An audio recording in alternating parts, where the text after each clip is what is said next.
Back in the EA Business Center here at Gamescom with Ragnar, who is here to show the secret world to people. And I just thought we'd start off by, why don't you tell us what you're showing here behind closed doors? Well, here at Gamescom we are revealing our new large-scale war zones. It's an important part of PvP where the factions go into these persistent play fields in order to battle for and control ancient relics. We're showing a video footage of the large-scale battles in one of these war zones set inside a Chinese city, where the Dragon, Illuminati and Templars are duking it out in order to control these really powerful sources of anima, great magic, that are embedded into this ancient temple. So it's really new stuff, really cool stuff. We're also showing a live demo of one of the ranking missions in the secret world. The ranks are important inside your secret society. You start out on the ground floor of being a Dragon, Illuminati or Templars, and you work your way up. And Joel Byles, our lead content designer, is actually showing one of the live missions inside this parking garage. It's really moody. It shows off our rendering technology, our use of light and shadow, and also how ranking missions are all about the secret societies, about the factions. So in this demo they play as an Illuminati character, and players on Templars and Dragon factions will be able to sort of get the same type of mission and see the story from different perspectives. So that's really, really interesting. It's something that other games are really not doing. So we're showing a lot of great stuff here, and of course we also announced our release dates, April 2012, as well as the beta sign up, which starts next Friday, August 26th. And hopefully people will, get in there and get a chance to see the game and play the game before it launches. So at GDC you talked about PvP, the more sort of competitive maps where you did that. How does that tie together with the sort of the war zones and the large-scale PvP? That's a really good question. We have really sort of three different types of PvP in the game. You have on the most basic side, you have the fight clubs, which take place in the hubs.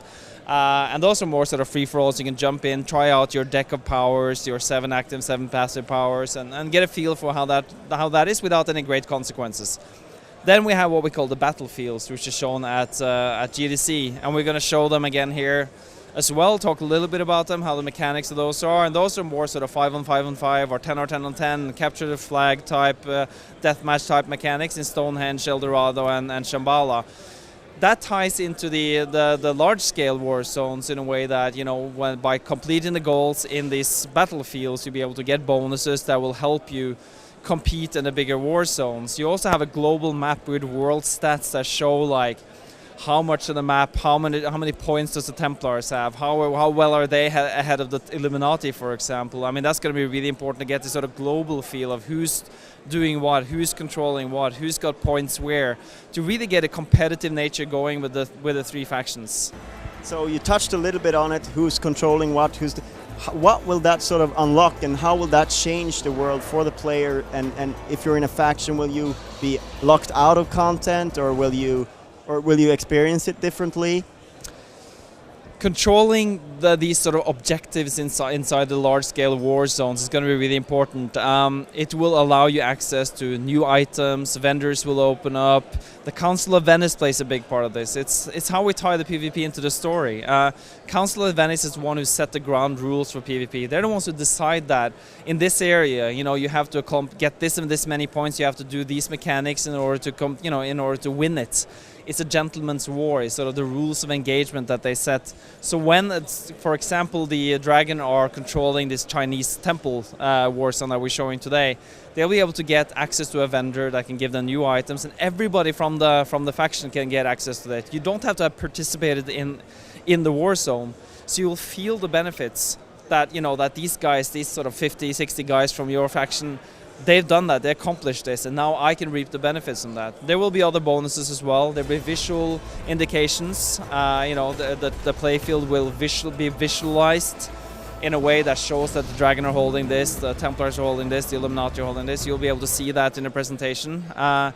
And that's also going to be really important to get sort of the, that fire up, that competitive edge up. You see the Dragon have their flags out, and Dragons have the color out. The lanterns are glowing green to show that the Dragon are holding this anima well, for example. So that's a big part of it. That sort of feeling of the faction versus faction versus faction, and creates that feeling of competitiveness, both visually and in terms of the bonuses for your faction. Is there a risk of sort of skewing it? Like, all right, now we see that the Dragons are controlling a lot of stuff. New players will sort of flock to Dragon and want to enjoy reap the benefits of the things the players have done in PvP, and you get skewed factions. Is that a risk, and do you have any plans to tackle that? Yeah, I think that it's going to change quite rapidly. It's hard to hold on to these objectives, and it's always going to be mixed up. The people are always going to flock into the war zones. People are always, if the Dragon is holding something, you're going to get the Templars and the Illuminati are going to try to take it away from them. So suddenly you got not just one faction to deal with, you got like twice as many players trying to like to unseat you from the top, So that's going to be very dynamic. It's going to happen very fast. Our war zones are 24/7. They're completely persistent and ongoing. So it's never going to be a break. It's never going to be a pause, and that's going to be reflected in the sort of shifting landscape. So I don't think you'll ever see that one faction is going to be dominating. It's always going to change. And the players on factions who are dominated, they don't get a poor game experience necessarily. There's some benefits they don't get. Yes, exactly. The ones who are holding the goals get benefits, but the other guys are not going to get weakened by it. Definitely not. They're going to feel an incentive to take it because that they really want these bonuses, but they're going to have the fire. Like if the Dragon is holding something, they're more complacent. So now the Illuminati is coming, like we're going to take that back. We're going to go in there. So, yeah, I don't think you're going to see any sort of situation where they're just sitting on a throne and staying there, like completely embedded. That's never going to happen. So 7 months out, what's left to do, and what will you focus on these last 7 months? Well, we're going to be working our asses off for the next next 7 months, that's for sure. We did go into our first beta phase back in May, and we've gone through, into our second beta phase, and we are starting beta signups next Friday. So we're going to add more and more people, and as we get more people in, more content is finished and more tested, then we'll see what we have left to do. Because, that's the point of a beta, the closed beta is to make sure that everything is covered. What's fun? What isn't fun? Okay, we need to address that. So right now it's hard for us to know exactly, the areas we're going to focus on. What areas the players going to like the most, or like the least. So that's happening on sort of like a daily basis where we're seeing that and addressing that. But yeah, there's a lot left to do, as always is, and we're going to be working until the bitter end to make the game as good as possible. Is there anything that you're still keeping secret, that you're not divulging here at Gamescom? Because now you talked about the typical missions, the hub cities, the PvP. Is there sort of something secret left that you are dying to tell us about? Oh, of course. There are definitely things we haven't talked much about yet. We haven't, for example, talked a lot about crafting, which is going to be really cool. We haven't talked a lot about lore, which is going to be really cool. Our achievement system, which is actually very different from other games, is going to be really awesome. A lot of the locations we haven't revealed. We haven't revealed all types of content in the game. So yeah, there's still a bunch left. So, and that's, the next 6 months is going to be like we're going to revealing new stuff all the time and showing off new stuff and giving press hands-on at some point. And so there's a lot of event, it's going to be a lot of stuff happening between now and launch. And it's not, the secret world is still pretty close up. There are a lot of secrets left to be revealed. So at this final stage of development, some MMOs feel forced to pull stuff out. Do you feel confident that you don't have to cut any content before launch?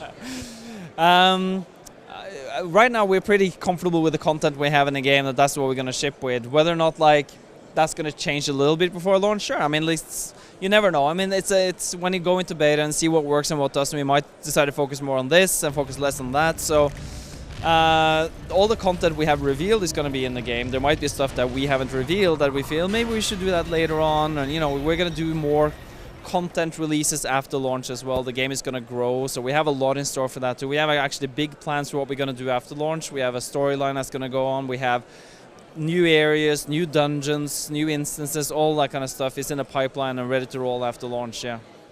So your next few years are mapped out. Definitely, like the 6 to 12 months after launch are going to be, you know, the team is going to keep working as though we're still in a, you know, we're still in deep production, because, you know, it's a living game. It's the hard work starts when the game launches. And I'd like to thank you very much for that, and I hope that your hard work you'll reap the rewards of your hard work. I hope so. Thanks very much.